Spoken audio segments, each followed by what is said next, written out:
kepada semua murid, jangan pergi dewan dulu ya. Kita akan memberikan ampau ya. Kita akan bagi ampau. Jadi semua boleh tunggu di dewan. Jangan pergi mana-mana. Tandas pun tidak dibenarkan untuk sementara.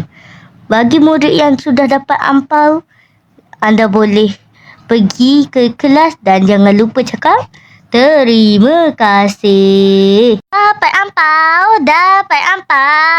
Au. Dapat ampau. Ye. Dapat ampau. Yo.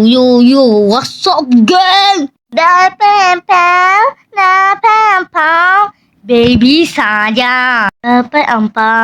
Dapat ampau. Alhamdulillah. Syukur kepada Allah. Alhamdulillah.